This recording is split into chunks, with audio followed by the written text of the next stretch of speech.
हे मी आता तयार होते. कार्यक्रम आहे अगदीच इकडे रत्नागिरीचं सावरकर नाट्यगृहात. कार्यक्रम सकाळपासून होता. सुनीताबाई देशपांडेंच्या जन्मशताब्दी वर्षानिमित्त पूर्ण दिवसभर कार्यक्रम, 7 तारीखपासून कार्यक्रम होता.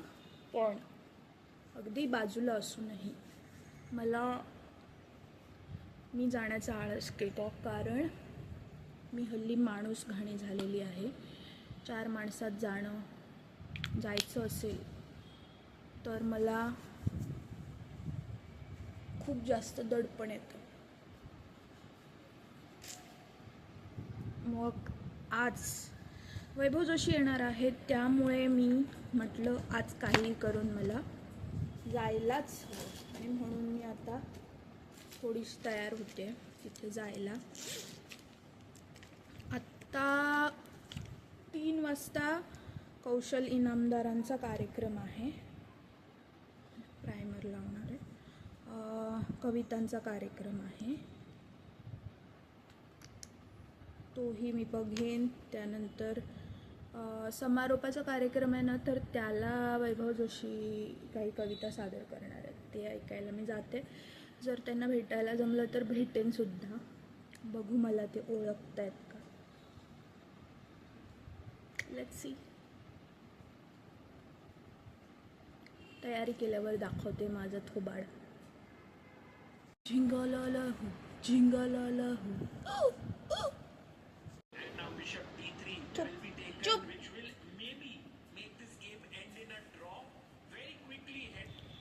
थोबाड जरा तरी बरं दिसतं आहे. म्हणायला काय जाते. डोळ्याखाली जे काळं आहे ते मी खूप वर्षाच्या मेहनतीने कमावलेलं आहे. त्यामुळे ते मला वाटतं माझ्या पूर्ण जन्मभरच मी ते माझ्यासोबत असेल, माझी साथ देईल.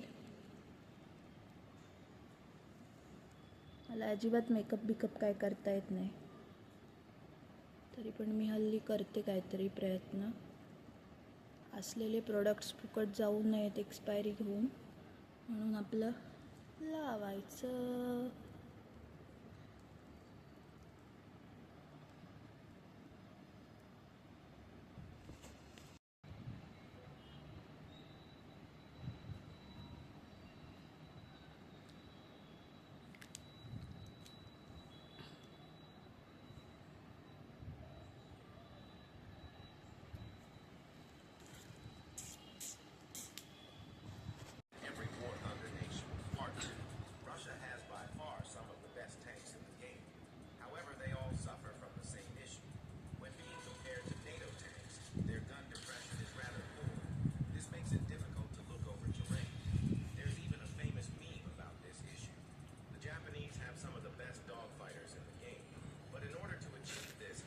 नायकाची लिपस्टिक.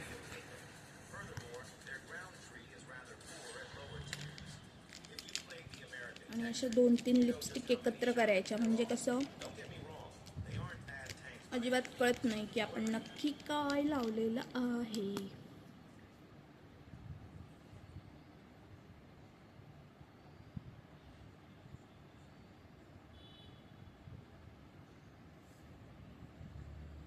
काहीतरी वेगळीच शेड तयार होते मग.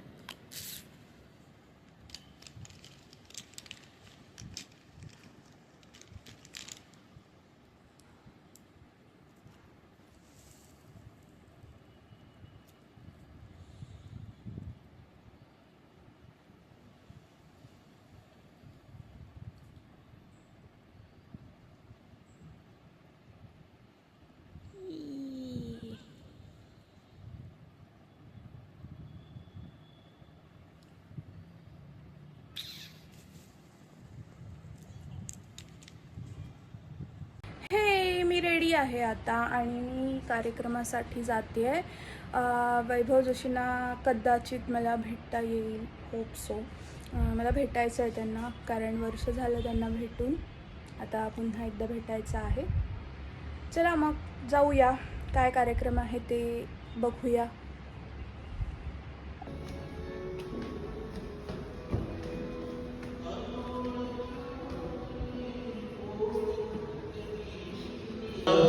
दवात आलीस भल्या पहाटी, दवात आलीस. चालूच आहे.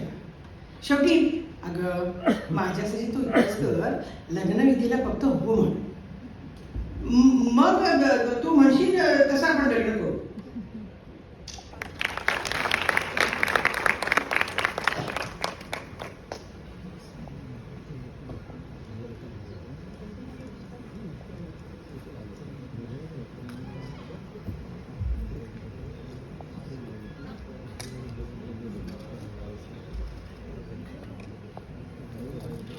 पिंपली बघण्याची कविता आहे. कवितेचं नाव आहे पिंपळ पान.